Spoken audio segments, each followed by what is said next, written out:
देखो बाहर बड़े मेहमान आ रहे हैं जा रहे हैं, मैं देख कर आऊं किसी की सेवा सत्कार में कोई कमी तो नहीं है। इतना कहकर के माता यशोदा तो बाहर चली गई। ये पूतना मुस्कुराने लगी, बोली मैं यही तो चाहती हूँ, तुम चिंता मत करो, तुम्हारे लाला को आज ऐसा आशीर्वाद दूंगी कि फिर जीवन में तुम्हारे लाला को कभी किसी से आशीर्वाद लेने की आवश्यकता ही नहीं पड़ेगी। जैसे ये पूतना पालने के पास में गई, कहते हैं सुखदेव जी कि जैसे ही पूतना ने अपने घूंघट को उठाया, मेरे कन्हैया ने एकदम अपने नेत्रों को बंद कर लिया। राजा परीक्षित ने कहा गुरुवर, ये बात मेरी समझ में नहीं आई कि पूतना के आते ही, पूतना को देखते ही कन्हैया ने अपने नेत्र क्यों बंद कर लिए। कहने लगे कि कुछ संतों का ये मत है कि भगवान ने नेत्र इसलिए बंद किए कि जब मैं राम अवतार लेकर के आया तब भी मुझे सबसे पहले राक्षसी को ही मारना पड़ा। भगवान राम ने किसको मारा सबसे पहले? ताड़का को। और बोले देखो कृष्ण अवतार लेकर के आया तब भी मुझे सबसे पहले राक्षसी को ही मारना पड़ेगा। दूसरे संत ने कहा नहीं नहीं, ये भाव नहीं है। बोले भगवान सोच रहे होंगे कि भले ही ये विष लगा करके मुझको मारने के लिए आई है, लेकिन काम तो ये वही करेगी जो एक माँ करती है। तो भगवान सोच रहे होंगे कि मैं इस पूतना को कौन सी गति प्रदान करूं। किसी संत ने कहा नहीं, ये बात भी नहीं है। भगवान के एक नेत्र में सूर्य का वास है, दूसरे नेत्र में चंद्रमा का वास है। तो वो सोचते हैं कि हमने तो भगवान के दर्शन करने के लिए इस ब्रज में आए हैं, हम इस राक्षसी का दर्शन नहीं करना चाहते। सभी संतों के अलग अलग मत हैं। एक संत ने तो बड़ा सुंदर भाव रखा अपना, कहने लगे कि भगवान ने अपने नेत्र इसलिए बंद किए हैं कि भगवान ने सोचा मैं तो इस ब्रज में आया हूँ माखन मिश्री खाने के लिए, अभी माखन मिश्री तो मुंह में गया नहीं और ये मौसी जी जहर पिलाने के लिए चली आई। तो भगवान नेत्र बंद करके भोलेनाथ का ध्यान कर रहे होंगे। बोले बाबा आपको तो जहर पीने का बड़ा अभ्यास है, एक काम करो आप आकर के मेरे हृदय में विराजमान हो जाओ, इस जहर को आप पी लेना और दूध का पान मैं कर लूंगा। इसलिए भगवान भोलेनाथ को बुला रहे होंगे। बड़े सुंदर भाव हैं संतों के। इस पूतना ने जब देखा कि इधर उधर कोई नहीं है तो कन्हैया को गोद में उठाया और महल के पीछे बगीचे में ले गई। अब जैसे ही बगीचे में ये पूतना कन्हैया को लेकर के गई, तुरंत कन्हैया को अपना स्तन पान कराना प्रारंभ किया और स्तनों पे कालकूट नाम का विष लगा करके आई है ये पूतना। भगवान दुग्ध पान मिनट हो गए, 5 मिनट हो गए, लेकिन ये पूतना सोचती है कि अब तक तो इस बालक को मर जाना चाहिए था, लेकिन ये तो 5 मिनट से मेरा दुग्ध पान कर रहा है, इसका तो कुछ भी नहीं बिगड़ा। भगवान तो गटक गटक गटक गटक दूध पी रहे हैं। 10 मिनट हो गए।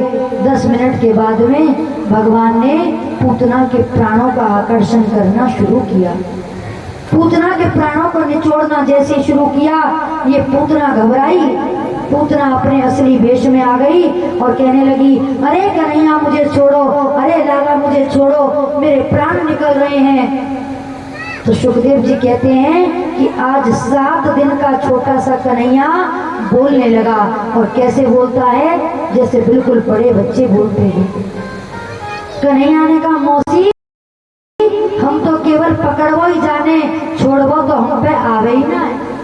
और मौसी जागू हम एक बार पकड़ ले में ना, फिर जब तक वागू मुक्ति नहीं दे दे में तब तक वागू कबूल छोड़े ना है। या हमारे मौसी जब तक हम तुमको मुक्ति नहीं देंगे तब तक हम तुमको छोड़ेंगे नहीं।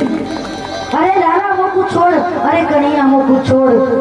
लेकिन कन्हैया ने धीरे धीरे पूतना के प्राणों का आकर्षण कर लिया और इस पूतना का प्राणांत हो गया।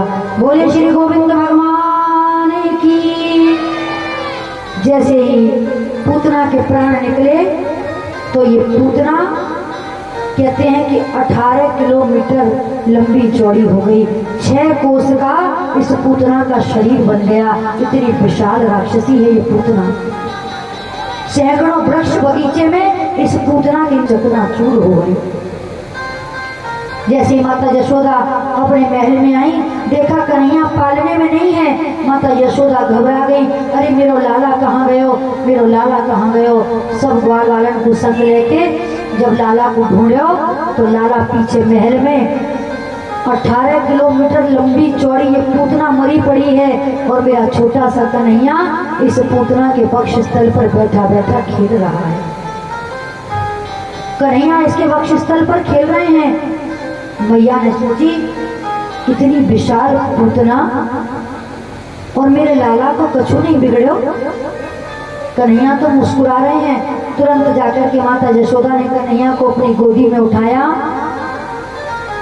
तो कुछ बुजुर्ग माताओं ने कहा कि देखो यशोदा, तुम्हारे पुत्र ने एक राक्षसी का स्पर्श कर लिया है, इसलिए हमारा लाला अशुद्ध हो गया है। अब तो लाला का शुद्धिकरण करना पड़ेगा। बोली लाला का शुद्धिकरण कैसे होगा?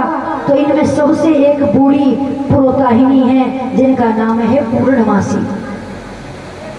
बोली यशोदा, पहले तो लाला को गौमूत्र से स्नान कराओ, फिर गंगा जल के छींटे मारो, फिर गौ के चरणों की धूली लेकर के कन्हैया के माथे पे लगाई, गौ के चरणों की धूल लेकर के कन्हैया की छाती पे लगाई, पीठ पे लगाई। एक माता लाला को गोद में लेकर के खड़ी हो गई और एक माता गाय की पूंछ से कन्हैया को झाड़ा लगा रही है। सुखदेव जी आज इस कथा को कहते कहते रो पड़े। कहने लगे, परीक्षित, ये बात मेरी समझ में नहीं आती कि ये ब्रज की माताओं का कन्हैया के प्रति कैसा भाव है। देखो आज कन्हैया को गाय की पूंछ से झाड़ा लगा रही हैं और क्या कहती हैं, इंद्राणी ऋषिकेश प्राणान नारायणो वत श्वेत दीप पतिश्चित्तम मनो योगेश्वरो वतु। बोली मेरे लाला की इंद्रियों की रक्षा श्री ऋषिकेश भगवान करें, प्राणों की रक्षा नारायण भगवान करें, श्वेत देव के पति मेरे लाला के चित्त की रक्षा करें, मन की रक्षा योगेश्वर भगवान करें। क्रीडतम पातु गोविंद शयनम पातु माधव। बोले खेलते हुए लाला की रक्षा गोविंद भगवान करें और मेरे सोते हुए लाला की रक्षा माधव करें। भगवान गोदी में हंस रहे हैं जोर जोर से। बोले देखो इन माताओं को मेरे नाम लेकर के और मुझको ही झाड़ा लगा रही हैं। बोले नारायण कौन है? नारायण तो मैं ही हूँ। माधव कौन है? माधव भी मैं ही हूँ। गोविंद कौन है? बोले गोविंद भी मैं ही हूँ। लेकिन ये माताएं कितनी बुरी हैं, गौ की पूंछ से मेरे नामों से मुझको ही झाड़ा लगा रही है। लेकिन कहते हैं कि नाम का बहुत बड़ा महत्व होता है, राम से बड़ा राम का नाम। कहाँ हो कहाँ लगे नाम बड़ा,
प्रभु से बड़ा प्रभु का नाम होता है। कौन वर्णन कर सकता है गोपियों के भाव का, माता यशोदा के प्रेम का। पूतना के शरीर को पकड़ के ब्रजवासी जब जमुना के किनारे ले गए तो जैसे पूतना के शरीर को चिता पर रखा और जैसे ही अग्नि लगाई तो ऐसा वर्णन आता है कि पूतना के शरीर में से एक बहुत सुंदर सुगंधी निकली। परीक्षित जी कहते हैं कि हे गुरुवर, जो पूतना राक्षसी है जो गोविंद को मारने के लिए आई तो उसके शरीर में से तो दुर्गंध निकलनी चाहिए थी, लेकिन ये पूतना के शरीर में से सुगंधी क्यों निकली? सुखदेव जी कहते हैं परीक्षित, अपने जीवन में कोई भी एक बार यदि प्रेम से भगवान का नाम ले ले, मेरे गोविंद का नाम ले ले, तो वो भवसागर से पार हो जाता है। फिर जिस पूतना ने अपनी गोद में कन्हैया को लेकर के अपना स्तनपान कराया, क्या फिर वो राक्षसी रह सकती है? फिर वो राक्षसी नहीं रही। और कहने लगे, हे परीक्षित, तुमको मैं इससे भी बड़ा एक आश्चर्य बताता हूँ। पूतना के शरीर से सुगंधी निकली, ये कोई बहुत बड़ी बात नहीं है। सबसे बड़े आश्चर्य की बात तो ये है कि हे परीक्षित, जो गति माता यशोदा को सैकड़ों वर्षों के बाद मिलेगी, वो गति मेरे कन्हैया ने इस पूतना को आज ही प्रदान कर दी।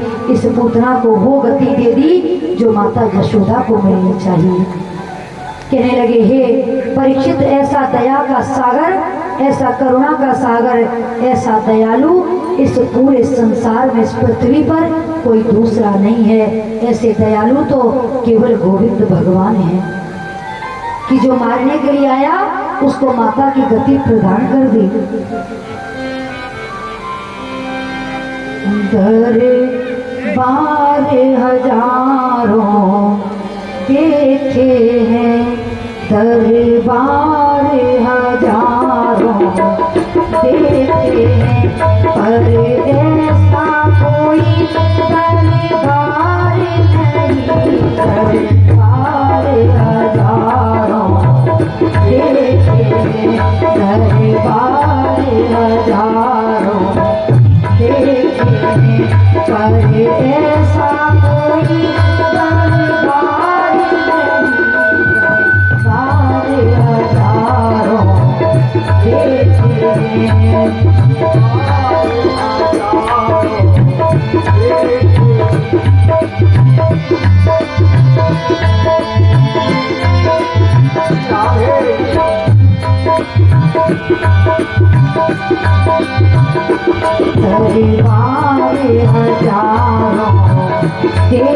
हैं, दरबार हजारों देखे हैं, पर ऐसा कोई दरबार नहीं। दरबार हजारों देखे हैं, दरबार कोई दरबार नहीं। दरबार हजारों देखे हैं।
तुम्हारे कदमों में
दरबार में। बोले ऐसी इस दरबार में क्या विशेषता है? अहो वकीयम स्तनकार कूटम जिदांस यापाय यदा प्रसादवी लेभे गतिम धातु चिता ततोन्यम कम्बा दयालु शरणम प्रजेव। बोले इससे बड़ी विशेषता और क्या होगी कि देखो पूतना को माता यशोदा की गति दे दी और कहने लगे कि ये संसार के लोग किसी से कुछ मांगते हैं, किसी से कुछ मांगते हैं, लेकिन व्यक्ति को कभी भी किसी से कुछ मांगना नहीं चाहिए। दुनिया से भला हम क्या मांगे, तो खुद ही भिखारी है। दुनिया से भला क्या मांगे, दुनिया तो खुद ही भिखारी है। दुनिया से भला हम क्या मांगे, दुनिया तो खुद ही भिखारी है। मांगो उसे मुरली वाले से, मांगो उसे मुरली वाले से, मांगो उसे मुरली वाले से, मांगो उसे मुरली वाले से। जहाँ होगा कभी इनकार नहीं, दरबार हजारों देखे हैं, दरबार हजारों देखे हैं। सारे ऐसा कोई दरबार नहीं, दरबार हजारों देखे हैं, दरबार हजारों देखे हैं, दरबार हजारों देखे हैं। बोलिए श्री वृंदावन बिहारी लाल की। इस प्रकार से पूतना को मेरे गोविंद ने माता यशोदा की गति प्रदान की। कहते हैं कि गोविंद भगवान ने पूतना के सारे दुर्गुणों को भुला दिया और उसकी भक्ति को अपने गले से लगा लिया। और उस पूतना का उद्धार कर दिया, उस पूतना को मोक्ष प्रदान कर दिया। धीरे धीरे समय व्यतीत हुआ, कन्हैया 6 महीने के हुए तो ये शक्तासुर आ गया और देखिए 6 महीने के कन्हैया ने इस शक्तासुर का उद्धार कर दिया। मैंने आपको बताया था कल कि जब भी भगवान कोई अवतार लेकर के आते हैं तो भोलेनाथ उनके बाल रूप के दर्शन करने के लिए जरूर आते हैं। पहले अयोध्या में आए, अब गोकुल में आ गए। खूब सुंदर भेष बनाया भगवान भोलेनाथ ने और माता यशोदा के द्वार पर आकर के कहने लगे, मैया अलग निरंजन।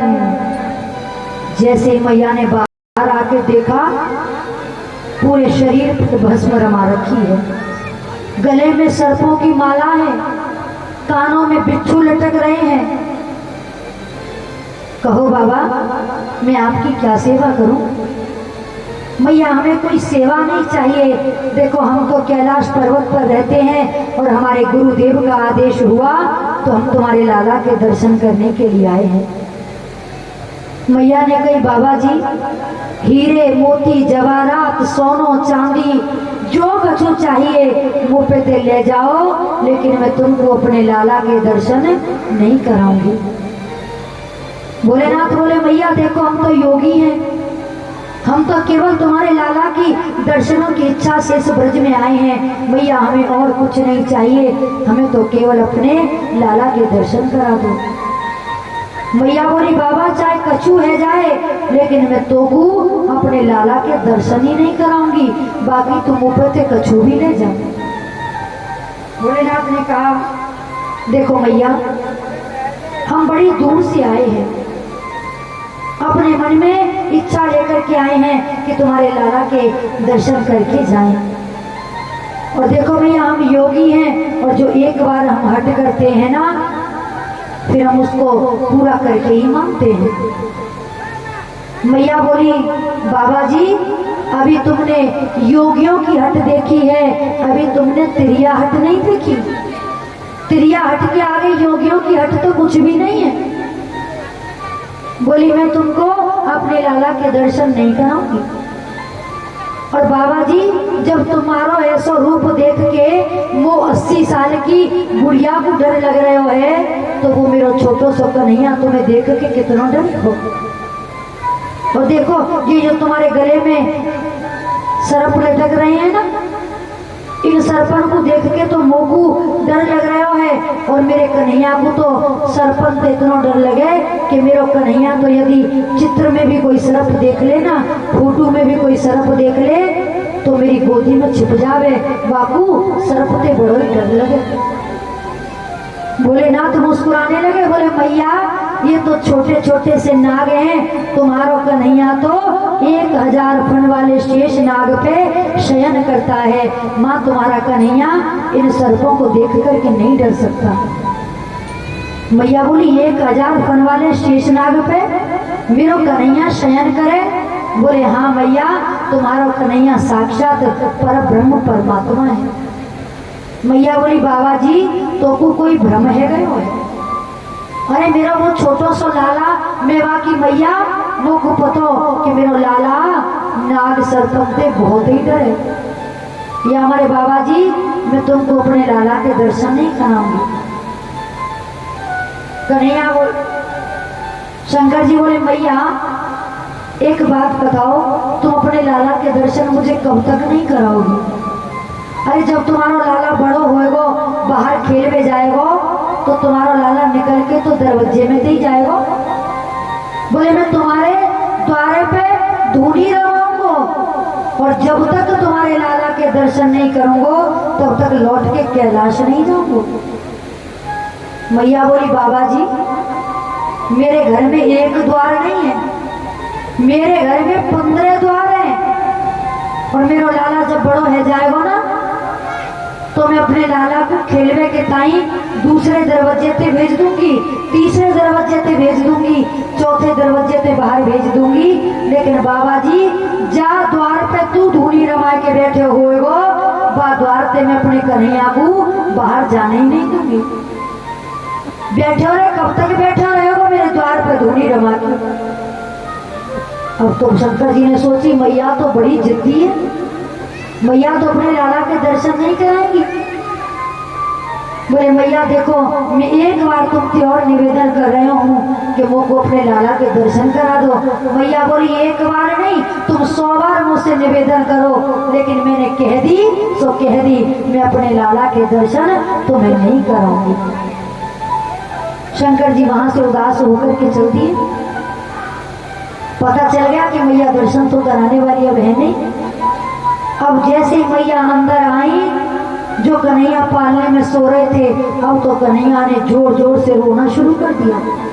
अब तो कन्हैया रोमे सो रोमे मैया चुप कराए, मैया दूध पिलाए तो दूध नहीं पीवे, माखन खिलाए तो माखन नहीं खावे। अब मैया तो घबरा गई कि पता नहीं मेरे लाला को कहाँ है गयो, मेरा लाला तो बहुत रो रहे है। दौड़ी दौड़ी गई, सब गोपिन को बुला कर के लाई। जो बुजुर्ग पुरोहितानी है पूर्णमासी, उनको बुला कर के लाई। बोली मौसी पता नहीं मेरे लाला को कहाँ है गयो है, देखो मेरा लाला रोवे सो रोवे। गोपियां बोली मैया मोको तो ऐसा लगे कि काऊ ने हमारे लाला पे कोई जादू टोनो कर दियो दिखे। मैया बोली जब यहाँ कोई आयो ही ना आए तो जादू टोनो कौन करेगा, मैंने लाला काऊ को दियो ही ना है। बोली देखो मैया मानो या मत मानो, लेकिन हमारे लाला पे हमारे कन्हैया पे किसी ने जादू टोना कर दिया है। काऊ सी ने मार दियो री टोना, अरे मेरो मचलो है शाम सलोना। काऊ सी मार दियो री टोना, अरे मेरो मचलो है शाम सलोना। काऊ सी ने मार दियो री टोना, अरे मेरो मचलो है शाम सलोना। काऊ सी मार दियो री टोना, अरे मेरो मचलो है शाम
सीने मार दियो रोना मेरो मचलो शाम सलोना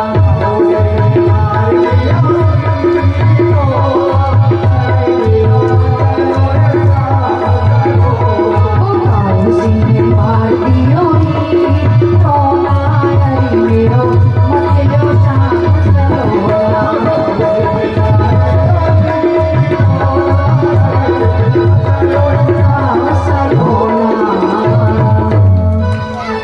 बोलिए शिव शंकर भोलेनाथ की। अब गोपियां कहती हैं कि मैया देखो किसी ब्रज की गोपी ने हमारे लाला पे जादू टोना कर दिया। मैया तुम ध्यान करो, तुम तो बड़ी भोली हो, मुझे तो ऐसा लगता है कि कोई जरूर तुम्हारे घर में आया होगा जो कन्हैया पे जादू टोना कर गया। अब मैया बोली हाँ वो को ध्यान आई, सवेरे एक सांपन वालो बाबा जी आयो। अच्छा फिर कहाँ भयो मैया? बोले वो बाबा जी मोते कह रहे हो कि अपने लाला के दर्शन करा दे, और मैंने लाला के दर्शन करावे की नहीं कर दई। तो जैसे ही मैं भीतर आई, जब ते लाला रोवे सो रोवे, रोवे सो रोवे। बोले मैया हो ना हो वो सांपन वालो बाबा जी हमारे लाला पे जादू टोना कर गए। मैया बोली अब क्या होगा? बोले मैया अब तो उसी बाबा जी को बुला के लाना पड़ेगा, अब तो वही बाबा जी कन्हैया का उपाय करेंगे। बोली जाओ तो गोपियों जल्दी से देख के लाओ कि वो बाबा जी गए। अब जैसे गोपियां ढूंढने के लिए गई तो भोलेनाथ कहीं गए थोड़ी थे, वहीं थोड़ी आगे चल के एक पेड़ के नीचे बैठे थे, क्योंकि वो तो सारी लीला को जानते हैं। गोपियों ने आकर के कहा बाबा आपको माता यशोदा ने बुलाया है, चल रे योगी नंद भवन में, तो हे यशोदा माए बुलावे, बाके लाला को नजर लगी है, राई नौन करवावे। बोले चलो हमारे लाला को नजर लग गई है, आप चल के कुछ उपाय करो। बाबा ने कही पहले माता यशोदा से ये पूछ के आओ कि क्या वो अपने लाला को हमारी गोद में देंगी। यदि वो अपने लाला को हमारी गोद में दें तो हम जाएंगे, और यदि नहीं दें तो हम माता यशोदा के द्वार पर अब वापस नहीं जाएंगे। गोपियां गई पूछ करके आई। माता यशोदा ने कहा कि हे गोपियों कैसे भी करके तुम उस बाबा जी को बुला लाओ, मैं अपने लाला को उनकी गोदी में जरूर दूंगी। अब तो भोलेनाथ जैसे मैया के द्वार पे आए, जैसे ही कन्हैया को भोलेनाथ की गोदी में दिया, ये कन्हैया जोर जोर से हंसने लगे। अब जैसे ही कन्हैया हंसे, मैया ने तुरंत वापस ले लिया भोलेनाथ के हाथ में से। अब जैसे ही वापस लिया, कन्हैया फिर से जोर जोर से रोने लगे। अब मैया गोदी में ले तो कन्हैया रोवे, और भोलेनाथ गोदी में ले तो कन्हैया जोर जोर से हंसने लगे। मैया बड़ी परेशान, बोली ये चक्कर क्या है? लाला मेरी गोदी में आते ही जोर जोर से रोने लगता है, और या बाबा की गोदी में जाते ही जोर जोर से हंसने लगता है। बोली देखो बाबा कुछ ऐसा उपाय कर दो कि जैसे मेरा लाला तुम्हारी गोदी में खेल रहा है, तुम्हारी गोदी में हंस रहा है, ऐसे ही मेरी गोदी में हंसने लग जाए। भोलेनाथ ने कही मैया बिल्कुल ऐसा ही उपाय हो जाएगा, लेकिन उसके लिए तुमको कुछ करना पड़ेगा। बोले क्या? बोले अपने घर में एक शंकर जी का मंदिर बनवाओ, और जब भी अपने लाला को स्नान कराओ तो ऐसे कराओ कि तुम्हारे लाला के स्नान का जल भोलेनाथ के ऊपर से होकर के जाना चाहिए। मैया फिर तुम्हारा लाला कभी नहीं रोएगा। मैया ने कही बिल्कुल ऐसा ही होगा। रह रे योगी नंद भवन में, ब्रज में वासो कीजिए, जब जब मेरो लाला रोवे तब तब दर्शन दीजिए। तो कहते हैं कि माता यशोदा के महल में भगवान भोलेनाथ का एक मंदिर बना, तब से भोलेनाथ का एक और नाम हो गया, क्या? बोले नंदेश्वर महादेव की। जिस दिन से नंद बाबा के घर भोलेनाथ के मंदिर की स्थापना हुई, उसी दिन से भगवान भोलेनाथ को नंदेश्वर महादेव के नाम से जाना जाने लगा। बड़ी प्रसन्नता हुई, लाला खूब हंसने लगे। कोई किसी प्रकार की फिर संकट नहीं है, माता यशोदा बड़ी प्रसन्न है। कन्हैया 1 वर्ष के हुए तो ये तृणाव्रत कन्हैया को मारने के लिए आ गया। तृणाव्रत कहते हैं जो गोल गोल सा भगोड़ा होता है हवा का। ये तृणाव्रत आया और कन्हैया को अपने साथ में उड़ा करके आकाश में ले गया। मेरे कन्हैया इस तृणाव्रत के गले से लटक गए और अपने शरीर में इतना वजन बढ़ाया, इतना वजन बढ़ाया कि इस तृणाव्रत के गले के घुटने से इसकी मृत्यु हो गई। और मेरे कन्हैया ने आज तृणाव्रत का भी उद्धार कर दिया। बोलिए गोविंद भगवान की जय। आज मेरे कन्हैया बड़ा सुंदर श्रृंगार किया माता यशोदा ने कन्हैया का। आंखों में काजल लगाया, बड़ी सुंदर चोटी बनाई, उसमें मोर पंख लगाया, गले में माला पहनाई, पीतांबरी पहनाई।